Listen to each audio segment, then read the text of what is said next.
வாசிக்க தெரிந்து கொள்ளப்பட்ட சங்கீதங்களின் புஸ்தகம் 7ஆம் அதிகாரம். என் தேவனாகிய கர்த்தாவே, உம்மை நம்பி இருக்கிறேன். என்னை துன்பப்படுத்துகிறவர்கள் எல்லோருக்கும் என்னை விலக்கி இரட்சியும். சத்துரு சிங்கம் போல் என் ஆத்மாவை பிடித்து கொண்டு போய் விடுவிக்கிறவன் இல்லாமையால் அதை பீறாதபடிக்கு என்னை தப்புவியும். என் தேவனாகிய கர்த்தாவே, நான் இதை செய்தும் என் கைகளில் நியாயக்கேடு இருக்கிறதும் என்னோடே சமாதானமாய் இருந்தவனுக்கு நான் தீமை செய்தும் காரணமில்லாமல் எனக்கு சத்ருவானவனை நான் கொள்ளையிட்டதும் உண்டானால், பகைஞன் என் ஆத்மாவை தொடர்ந்து பிடித்து என் பிராணனை தரையிலே தள்ளி மிதித்து என் மகிமையை தூளிலே தாழ்த்தக்கடவன்.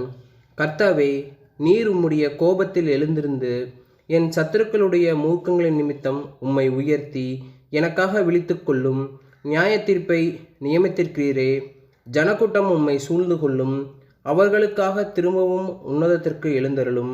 கர்த்தர் ஜனங்களுக்கு நியாயம் செய்வார். கர்த்தாவே, என் நீதியின் படியும் என்னிலுள்ள உண்மையின் படியும் எனக்கு நியாயம் செய்யும். துன்மார்க்கனுடைய பொல்லாங்கையை ஒழிய பண்ணும். நீதிமானை ஸ்திரப்படுத்துவீராக. நீதியுள்ளவராய் இருக்கிற தேவரீர் இருதயங்களையும் உள்ளந்திரியங்களையும் சோதித்தருகிறவர். செம்மையான இருதயம் உள்ளவர்களை இரட்சிக்கிற தேவனிடத்தில் என் கேடகம் இருக்கிறது. ஆமீன்.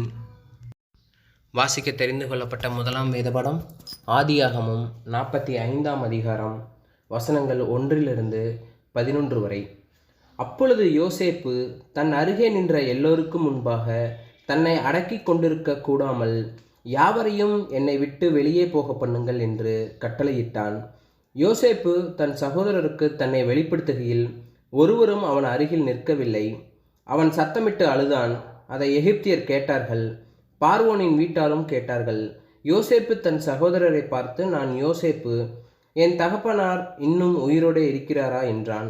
அவனுடைய சகோதரர் அவனுக்கு முன்பாக கலக்கமுற்றிருந்ததினாலே அவனுக்கு உத்தரம் சொல்லக்கூடாமல் இருந்தார்கள். அப்பொழுது யோசேப்பு தன் சகோதரரை நோக்கி, என் கிட்டே வாருங்கள் என்றான். அவர்கள் கிட்டே போனார்கள்.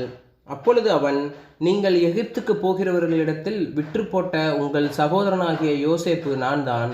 என்னை இவ்விடத்தில் வரும்படி விற்று போட்டதினால் நீங்கள் சஞ்சலப்பட வேண்டாம். அது உங்களுக்கு விசனமாய் இருக்கவும் வேண்டாம். ஜீவரட்சணை செய்யும்படி தேவன் என்னை உங்களுக்கு முன்னே அனுப்பினார். தேசத்தில் இப்பொழுது 2 வருஷமாக பஞ்சம் உண்டாயிருக்கிறது. இன்னும் 5 வருஷம் உழவும் அறுப்பும் இல்லாமல் பஞ்சம் இருக்கும். பூமியிலே உங்கள் வம்சம் ஒழியாமல் இருக்க உங்களை ஆதரிக்கிறதற்காகவும் பெரிய இரட்சிப்பினால் உங்களை உயிரோடே காப்பதற்காகவும் தேவன் என்னை உங்களுக்கு முன்பே அனுப்பினார்.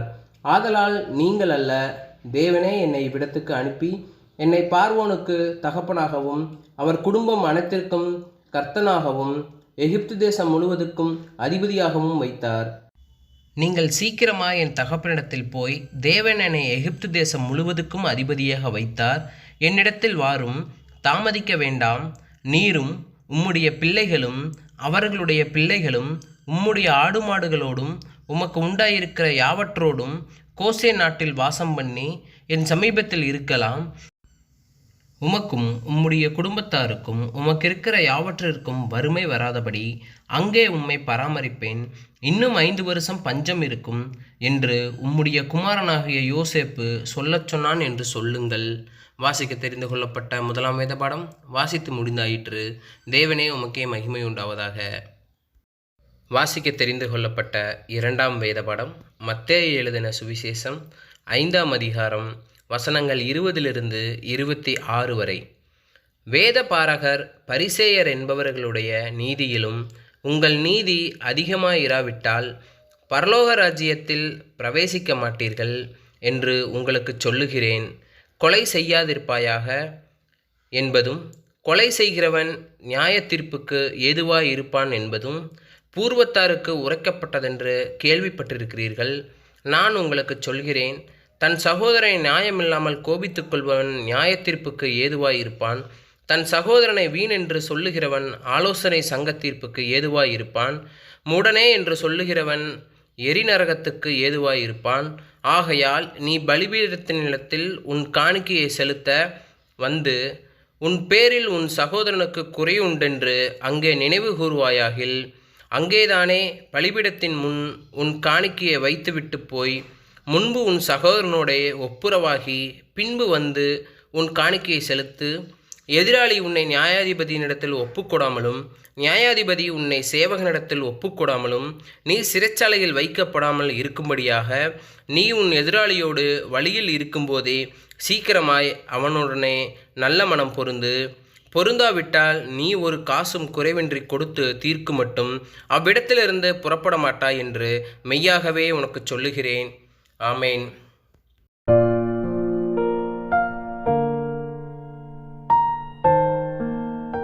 கிறிஸ்துவுக்குள் அன்பான ஆப்பக்குடல் CAGM திருச்சபை விசுவாசிகள் அனைவருக்கும் உயிர்த்தெழுந்த ஆண்டவராகிய இயேசு கிறிஸ்துவின் நாமத்தினாலே ஸ்தோத்திரங்களையும் வாழ்த்துக்களையும் தெரிவித்துக் கொள்கின்றேன். தொடர்ச்சியாக நாம் இந்த ஆன்லைன் வழியாக கர்த்தருடைய வார்த்தையை நாம் பகிர்ந்து கொண்டு இருந்தாலும் கடவுள் தம்முடைய நடத்துதலை இரக்கத்தை கொடுத்து ஒருவேளை தொடர்ந்து இப்படிப்பட்ட ஆலய வழிபாட்டிற்கான சூழல் இன்னமும் இல்லாமல் தொடரும் பட்சத்திலும் நாம் ஆராதிக்கின்ற தேவன்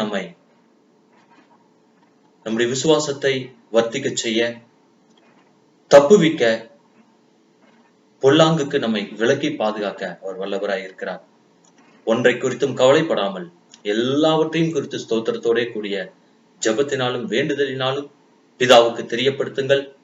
அப்பொழுது எல்லா புத்திக்கும் மேலான தெய்வ சமாதானம் உங்கள் இருதயத்தையும் சிந்தையும் காக்க கடவுது என்ற வார்த்தையின்படி நாம் ஸ்தோத்திரத்தோடு கூட நாம் தேவனுக்கு தெரியப்படுத்துவோம். நம்முடைய சூழ்நிலைகளை அறிந்த கர்த்தர் நம்மை ஒரு நாளும் நம்மை கைவிடாத தெய்வம். நான் உன்னை விட்டு விலகுவதும் இல்லை, உன்னை கைவிடுவதும் இல்லை என்று சொன்ன கர்த்தர் நம்மை தொடர்ந்து நடத்தி செல்ல தேவன் வல்லவராய் இருக்கிறார். தலைகளை தாழ்த்தி நாம் ஜெபிப்போம். எங்களை நேசிக்கின்ற, எங்களில் அன்பு கூறுகின்ற, உலக தோட்டத்திற்கு முன்னதாக எங்களை நீர் முன்குறித்தீர் கிறிஸ்து இயேசுவுக்குள்ளாக. அந்த அன்பின் நிமித்தமாக சுவாமி, இன்றைக்கும் நாங்கள் இப்படிப்பட்ட ஆராதனையை நாங்கள் இல்லங்களில் இருந்த வண்ணமாய் நாங்கள் ஏறெடுக்க நீர் எங்களுக்கு ஒரு வாய்ப்பை கொடுத்திருக்கின்றேன். உமக்கு நாங்கள் ஸ்தோத்திரத்தை நாங்கள் ஏறெடுக்கிறோம் சுவாமி. அன்றையும் அவருடைய தீர்மானத்தின்படி அழைக்கப்பட்டவர்களாய் அவரிடத்தில் அன்பு கூறுகிறவர்களுக்கு சகலமும் நன்மைக்கு ஏதுவாக நடக்கும் என்று சொன்ன கர்த்தர், இன்றைக்கு நாங்கள் ஆலயத்தை திறந்து வழிபட முடியாத ஒரு சூழ்நிலை இப்பொழுது காணப்பட்டாலும் கர்த்தர் சோதனையோடு கூட அதற்கு தப்பிக்கொள்ளும்படியான வாய்ப்பை, போக்கை எங்களுக்கு காட்டுவதற்காக உமக்கு நாங்கள் நன்றி செலுத்துகிறோம் சாமி. தொடர்ந்து இன்றைய நாளிலும் நாங்கள் தியானிக்கின்ற வார்த்தைகளின் வழியாக ஆவியானவர் எங்களோடு நீர் இடைப்படுவதற்காக உமக்கு நாங்கள் நன்றி செலுத்துகிறோம்.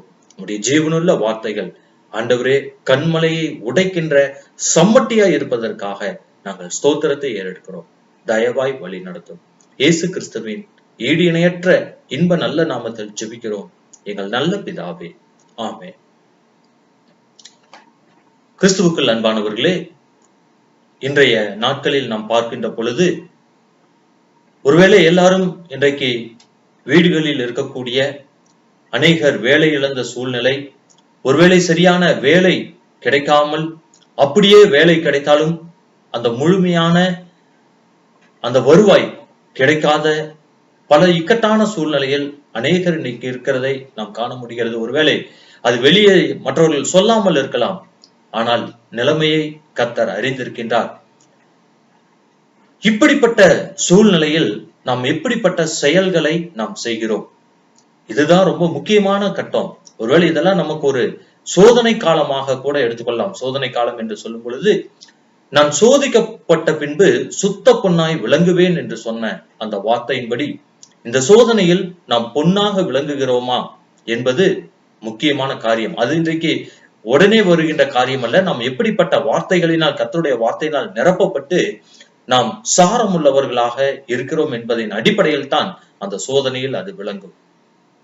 இன்றைக்கு செய்திக்கு ஆதாரமாக எடுத்துக்கொண்ட வசனம் ஒபதியா 15வது வசனம்.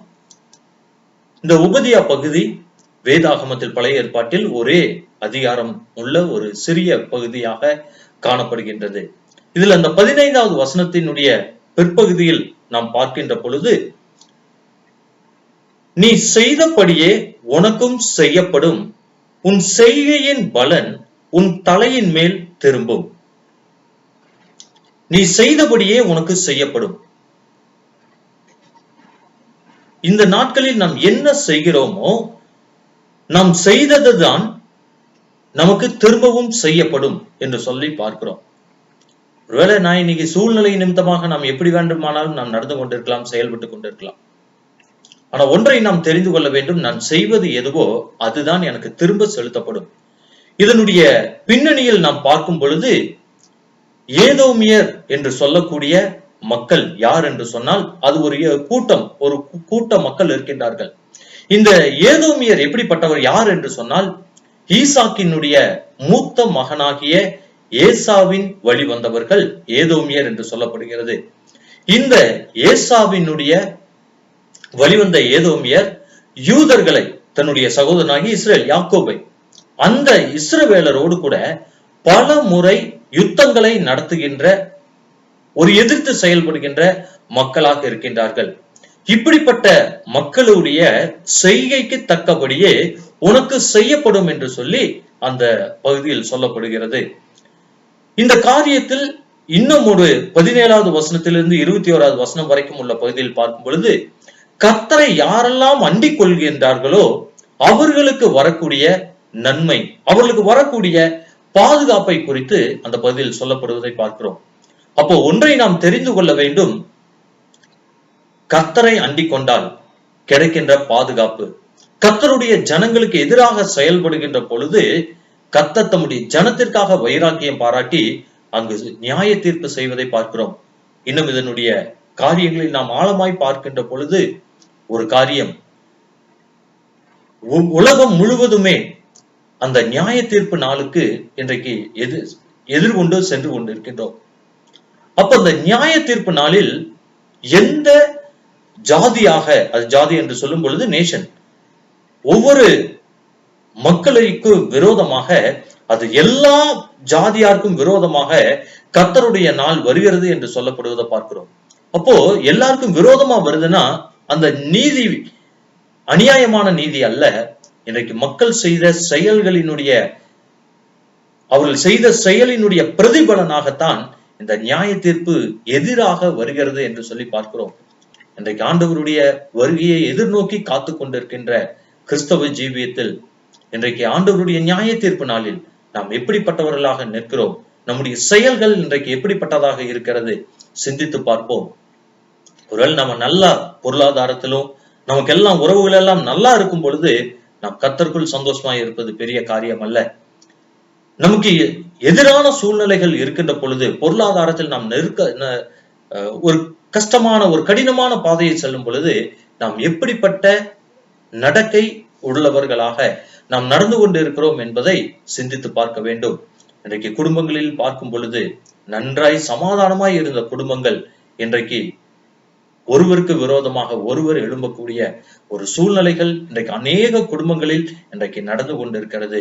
ஒன்றை நாம் நன்றாக தெரிந்து கொள்ள வேண்டும், என்னுடைய செய்கையின் பலனை, நான் செய்த செயலுக்கு தக்க காரியத்தை என் தலையின் மேல் திரும்பும் என்பதை நாம் சிந்தித்து இந்த செய்தியை நாம் தொடர்ந்து நாம் தியானிப்போம். ரூத்தினுடைய சம்பவத்தில் நாம் பார்க்கும் பொழுது 2ஆம் அதிகாரம் 12வது வசனத்தில் போவாஸ் சொல்லுகின்றார், ரூத்தோடு கூட பேசும் பொழுது, உன் செய்கைக்கு தக்க பலன் என்று சொல்லி அதில் சொல்லப்படுவதை பார்க்கிறோம். இன்றைக்கு செய்தியின் தலைப்பு கூட நம்முடைய செயல்களுக்கு தக்க பலன் என்கின்ற அடிப்படையில் இன்றைக்கு நாம் தியானித்தால் நன்றாக இருக்கும். அவர் செய்த அந்த பின்னணியங்களை நாம் அறிந்திருக்கின்றோம். அதற்குரிய பலனை இஸ்ரவேலின் தேவனாகிய கர்த்தருடைய செட்டைகளுக்குள்ளாய் வந்த அந்த ரூத்திற்கு நிறைவான பலனை கர்த்தர் கொடுத்தார். இன்னைக்கு நம்மை நாமே தற்பரிசோதனை செய்து பார்ப்போம்.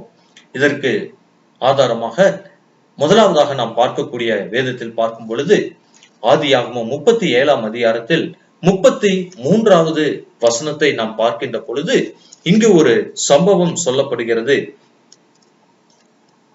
யாக்கோபு அதை கண்டு, என் குமாரனுடைய அங்கிதான், ஒரு துஷ்ட மிருகம் அவனை பட்சித்து போட்டது, யோசேப்பு பீருண்டு போனான் என்று புலம்பி தன் வஸ்திரங்களை கிழித்து தன் அறையில் ரட்டு கட்டி கொண்டு அநேக நாள் தன் குமாரனுக்காக துக்கித்துக் கொண்டிருந்தான். இன்னும் இத நீங்க பொறுமையாக இந்த பகுதியை நீங்க வாசித்து பார்க்க வேண்டும். யாக்கோபுக்கு ஒரு சம்பந்தமே இல்லாமல், ஒரு முகாந்தரமே இல்லாமல் ஒரு செய்தி வருகின்றது. தன்னுடைய முதிர் வயதில் பெற்ற அந்த யோசேப்பு யாக்கோபுக்கு மிகவும் நேசிக்கப்பட்ட ஒரு மகன். தன்னுடைய சகோதரருடைய நிலையை அறிவதற்காக அவர் சென்று கொண்டிருந்தார்.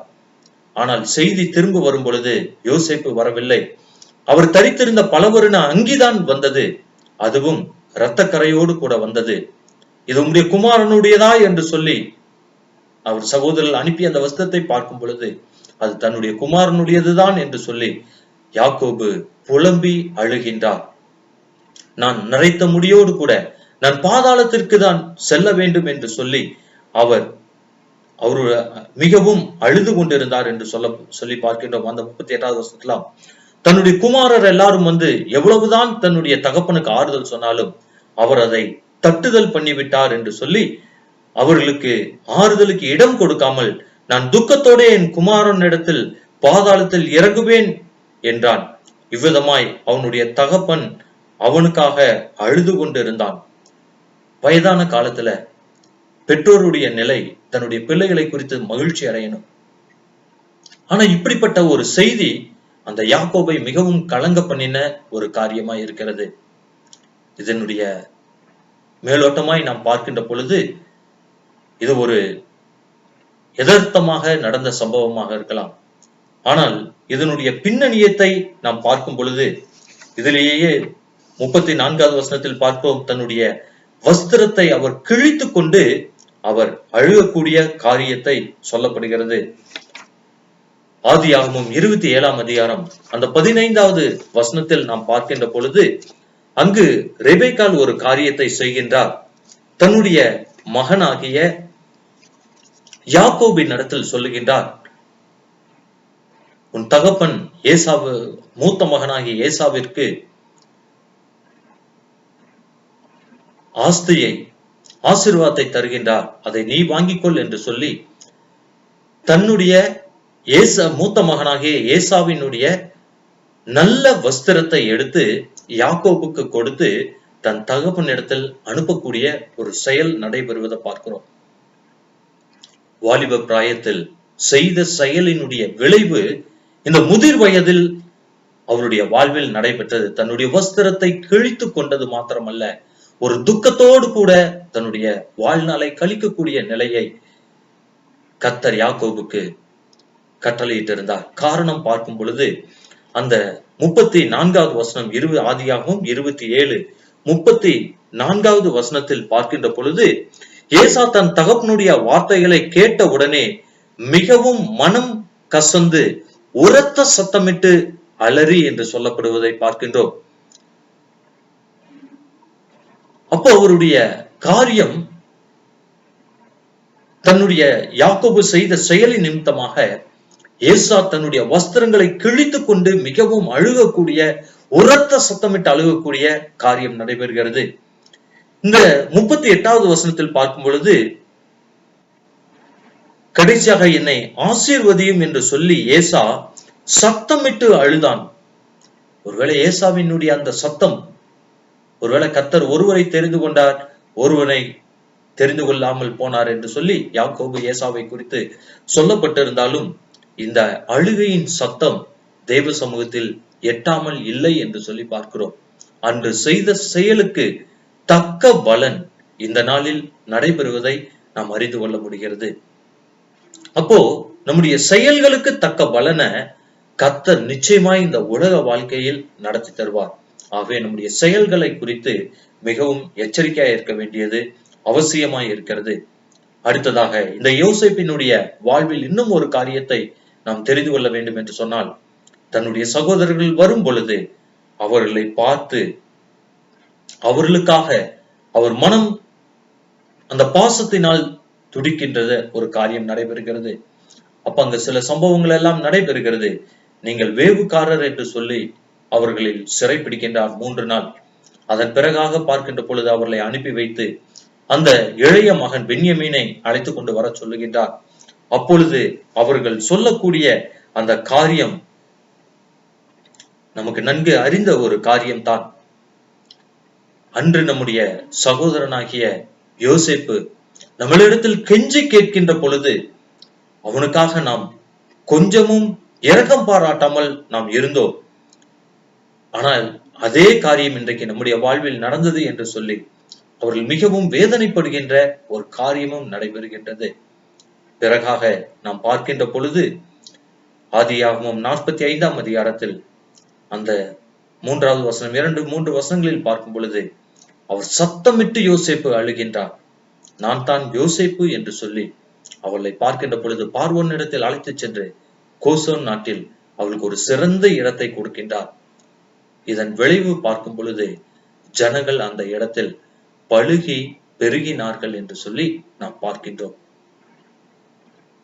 உன் செய்கைக்கு தக்க பலன் உன் தலையின் மேல் இருக்கும். யோசேப்பு நன்மையே செய்து கொண்டிருந்தார். அதனுடைய விளைவு மிக மகத்தான நன்மையாய் இருந்தது. யாத்திராகமம் 1ஆம் அதிகாரம் 20வது வசனத்தில் பார்க்கும் பொழுது சிப்பிரால் பூவால் என்று சொல்லக்கூடிய எபிரேய மருத்துவச்சி 2 பேருக்கு கர்த்தர் நன்மை செய்தார். அடுத்ததாக ஜனங்கள் பெருகி மிகவும் பலத்து போனார்கள் என்று சொல்லி அதில் சொல்லப்படுவதை பார்க்கிறோம். எவ்வளவு ஒரு ஆசீர்வாதமான காரியம். ஏன் சிப்பிரால் பூவாலை தேவன் ஆசீர்வதித்தார் என்று சொல்லி பார்க்கும்பொழுது அந்த 21வது வசனத்தில் சொல்லப்படுகிறது. யாத்திராகமம் 1:21 அவர்கள் தேவனுக்கு பயந்ததினால். இன்னைக்கு கர்த்தர் நம்ம ஆசீர்வதிக்க வேண்டும், நம்முடைய வாழ்க்கையில் பெருக்கம் இருக்க வேண்டும் என்று சொல்லி பார்க்கும் பொழுது நம்முடைய மாம்சீக முயற்சியில் மாம்சீகத்தில் நாம் பல காரியங்களை நாம் செய்து கொண்டிருக்கலாம். ஒன்றை நாம் தெரிந்து கொள்ள வேண்டும், கர்த்தருக்கு பயப்படுகிற பயம் நம்முடைய வாழ்க்கையில் உண்டா? ஒருவேளை ஆலயத்திற்கு வேதத்தை மட்டும் எடுத்துக்கொண்டு செல்வதனால், ஆலய ஆராதனையில் பங்கு பெறுவதனால், ஜெபிப்பதனால் மாத்திரமல்ல, நம்மளுடைய செயல்பாடுகள் இன்றைக்கு எவ்வளமாய் இருக்கிறது என்பதை சிந்தித்து பார்க்க வேண்டும். இயேசுவை வாழ்க்கையில் காட்டுங்களேன், பேச்சில் அல்ல செயலில் நல்ல இயேசுவை வாழ்வோராய் காட்டுங்களேன் என்று சொல்லி கீர்த்தனையில் வருகின்ற பாடலை நாம் அறிந்திருக்கிறோம். இன்றைக்கு நம்முடைய வெளித்தோட்டத்தில் அல்ல, நம்மளுடைய செயல்கள் இன்றைக்கு எப்படிப்பட்டதாய் இருக்கிறது? வாழ்க்கையில கிறிஸ்துவை நாம் வெளிப்படுத்துகின்ற வாழ்க்கை வாழ்கிறோமா என்பதை நாம் சிந்தித்து பார்க்க அழைக்கப்படுகின்றோம். அடுத்ததாக நியாயாதிபதிகள் 1ஆம் அதிகாரம் 1வது வசனத்திலிருந்து நாம் அந்த 7 வசனங்களில் நாம் பார்க்கின்ற பொழுது யோசுவா மரித்து போன பின்பு கானானியரை எதிர்த்து போரிட வேண்டிய ஒரு சூழ்நிலை வருகிறது. அப்பொழுது கர்த்தரிடத்தில் கேட்கின்றார்கள், யார் முதலாவதாக கானானியரிடம் செல்ல வேண்டும் என்று சொல்லி கேட்கின்ற பொழுது யூதா கோத்திரத்தை கர்த்தர் தெரிந்து கொள்கின்றார். அப்பொழுது யூதா செல்வதற்கு முன்னதாக சிமியோனையும் அந்த சிமியோன் கோத்திரத்தையும் தன்னோடு கூட அழைக்கும்படியாக அவர்கள் முயற்சிக்கின்றார்கள். இருவரும் அப்படியாக செல்லுகின்ற பொழுது அதோனி பேசேக் என்று சொல்லக்கூடிய ஒரு அரசனை அந்த இடத்தில் ஒரு பெரிய யுத்தம் நடைபெறுகிறது. அப்பொழுது இந்த அதோனி பேசேக்கை சிறைபிடிக்கின்றார்கள். சிறைபிடித்த பொழுது இவர்கள் செய்கின்ற காரியம், அவருடைய கட்டை விரல்கள் கைகளிலும் கால்களிலும் தரித்து போட்டு விடுகின்ற ஒரு காரியம் நடைபெறுகிறது. அதன் பின்னணியில் பார்க்கின்ற பொழுது அவர் சொல்லுகின்றார், அந்த 7வது வசனத்தில் சொல்லுகின்றார், அதோனி பேசேக், நான் 70 ராஜாக்களுக்கு செய்த காரியத்தை, இந்த பெருவிரல்களை தரித்து போடுகின்ற ஒரு காரியத்தை தேவன் சரி கட்டினார் என்று சொல்லி அந்த இடத்தில் சொல்லப்படுவதை பார்க்கிறோம். அநியாயத்தை விதைத்தவன் அநியாயத்தையே அவன் அறுவடை செய்யக்கூடிய ஒரு காரியம் நடைபெறுகிறது. அவன் என்ன காரியத்தை செய்தானோ அதே காரியம் தன்னுடைய வாழ்வில் அவனுக்கு அந்த இழப்பு வந்தது மாத்திரமல்ல, முடிவில் பார்க்கும் பொழுது அவன் எருசலேமிலே மரித்து போய் விடுகின்ற ஒரு காரியமும் நடைபெறுகிறது. எவ்வளவு ஒரு வேதனையான காரியத்தை அதோனி பேசேக்குடைய வாழ்வில் நடைபெற்றது. இன்றைக்கு நாம் செய்கின்றது நன்மையான காரியமோ அல்லது தீமையான காரியமோ அதை நாம் கட்டாயம் இந்த உலக வாழ்வில் நாம் அறுவடை செய்தே ஆக வேண்டும். அதை எதிர்கொண்டேதான் ஆக வேண்டும். ஒருவேளை நினைக்கலாம், எத்தனையோ பேர் அநியாயமா செஞ்சுட்டு இருக்கிறாங்க, அவங்க உடனே மரித்து போயிடறாங்க, நல்லபடியா தானே மரித்து போகிறார்கள் என்று சொல்லி. ஆனால் அவர்களுடைய நித்திய வாழ்வு எப்படிப்பட்டதாக இருக்கும் என்பதை நாம் சற்று சிந்தித்து பார்க்க அழைக்கப்பட்டிருக்கிறோம். உன் செய்கைக்கு தக்க பலனை கர்த்தர் உன்னோடு கூட அவர் தருவார். அடுத்ததாக புதிய ஏற்பாட்டு பகுதியில் நாம் வாசித்த அந்த பகுதியில் பார்க்கும் பொழுது, யாவீரு என்று சொல்லக்கூடிய ஜெபாலய தலைவருடைய ஒரு காரியம். கர்த்தருடைய சமூகத்தில் வந்து லேவியோன் அந்த சம்பவம் எல்லாம் நடைபெற்ற பிறகு அவருடைய பாதத்தில் விழுகின்ற ஒரு காரியத்தை ஜெபாலய தலைவன் என்று சொல்லி பார்க்கும் பொழுது, அவருக்கு இன்றைக்கு தேவனுடைய குமாரனாகிய கிறிஸ்து என்பதை அறிந்து அவருடைய பாதத்தில் தன்னை முழுமையாக தன்னுடைய சமூக அந்தஸ்து எல்லாவற்றையும் விட்டு அவர் பாதத்தில் விழுகின்றார். இது ஒரு செயல்பாடு. அப்ப அவர் சொல்லுகின்ற காரியம், என்னுடைய மகள் மரண அவஸ்தைப்படுகின்றாள் என்று சொல்லப்படுவதை பார்க்கிறோம். நீர் வந்து என் மகளை தொட்டு நீர் சுகப்படுத்த வேண்டும் என்று சொல்லி இந்த சம்பவத்தினுடைய இடைப்பகுதியில் நாம் பார்க்கின்ற பொழுது பெரும்பாடு உள்ள ஸ்திரீயினுடைய சம்பவம் நடைபெறுகிறது. அவருடைய வஸ்திரத்தின் ஓரத்தை ஆகிலும் நான் தொட்டுவிட வேண்டும். கடுமையான முயற்சி, தன்னுடைய இரத்தப்போக்கின் நிமித்தமாக தன்னுடைய வேதனை நிறைந்த ஒரு சூழ்நிலையில் அவர் ஒரு முயற்சியை எடுக்கின்றார். என்னை தொட்டது யார்? என்னிடத்திலிருந்து வல்லமை புறப்பட்டது என்று கிறிஸ்து அறிந்து அந்த பெரும்பாடு உள்ள ஸ்திரீக்கு அவளுடைய செய்கைக்கு தக்க பலனை கர்த்தர் கட்டளையிட்டார். இப்ப அடுத்ததாக இந்த சம்பவம் நடைபெற்றுக் கொண்டிருக்கின்ற பொழுதே யாவீருவின் வீட்டில் இருந்து செய்தி வருகிறது, போதகரை வருத்தப்படுத்த வேண்டாம், உன் மகள் மரித்து விட்டாள், எல்லாம் முடிந்து விட்டது அப்படிங்கிற ஒரு செய்தி அவருக்கு சொல்லப்படுகிறது. ஆனால் கர்த்தரோ அவருடைய விசுவாசத்தை வர்த்திக்க செய்யத்தக்கதாக அவர் அந்த வீட்டிற்கு வந்து தலித்தாகுமி என்று சொல்லி சிறு பெண்ணே எழுந்தரி என்று சொல்லி அவருடைய உயிரோடு கூட எழுப்பி தன்னுடைய குடும்பத்தில் தருகின்ற ஒரு காரியத்தை பார்க்கிறோம். ஒரே காரியம், தன்னை முழுமையாக தாழ்த்தினார் தேவனுடைய குமாரன் இடத்தில். அடுத்ததாக காரியம், அவர் மீது விசுவாசம் வைத்திருந்தார். இந்த காரியம்தான் மரித்தே போயிருந்தாலும், எல்லாமே முடிந்து போயிருந்தாலும் அந்த இடத்தில் ஒரு நன்மையை தன்னுடைய குடும்பத்தில் அந்த ஏறக்குறைய அந்த சிறு பெண்ணே எழுந்திரி என்று சொல்லுகின்ற அளவு பார்க்கும் பொழுது அந்த தகப்பனுடைய அங்கலாய்ப்பு எவ்வளவாய் இருந்திருக்கும் தன்னுடைய மகளுக்காக. ஆனால் கர்த்தர் அவருடைய கண்ணீரை, அந்த குடும்பத்தினுடைய இழப்பை கர்த்தர் ஈடு செய்தார். இந்த நாட்களில் சரியான வேலை இல்லாமல் பல நெருக்கங்களை சந்தித்து நாம் கஷ்டங்களை சந்தித்துக் கொண்டிருந்தாலும் ஒன்றை தெரிந்து கொள்ள வேண்டும், இந்த சோதனையில் கர்த்தர் என்னோடு கூட இருக்கின்றார். மனுஷருக்கு முன்பாக அல்ல, தேவனுக்கு முன்பாக நான் இந்த சூழ்நிலையிலும் ஆண்டவருக்காக நான் எப்படி நடக்கின்றேன் என்பதை நாம் சிந்தித்து என்னுடைய செய்கைக்கு தக்க பலன் என் தலையின் மேல் திரும்பும் என்பதை உணர்ந்து நாம் தொடர்ந்து ஆண்டவருக்காக செயல்படுவோம். கர்த்தருடைய நாமம் மகிமைப்படட்டும். தலைகளை தாழ்த்தி ஜெபிப்போம். சேனைகளின் தேவனாகிய கர்த்தாவே, நீர் பரிசுத்தர் பரிசுத்தர் பரிசுத்தர் சுவாமி. இன்றைக்கு யாரும் எங்களை கண்டுகொள்வதில்லை, யாருக்கும் எங்களுடைய வாழ்வு தெரியாது என்கின்ற ஒரு நிலைப்பாட்டில் நாங்கள் பல காரியங்களை எங்கள் இஷ்டப்படி நாங்கள் செய்து கொண்டு இருந்தாலும் எங்களுடைய தனிப்பட்ட எங்களுடைய அந்தரங்க வாழ்வை குறித்து ஆண்டவரே, நியாய தீர்ப்பு நாளில் நாங்கள் கணக்கு ஒப்புவிக்க வேண்டும் என்பதை நாங்கள் அறிந்து உம்முடைய சமூகத்திற்கு நாங்கள் நோக்கி பார்க்கிறோம் சாமி.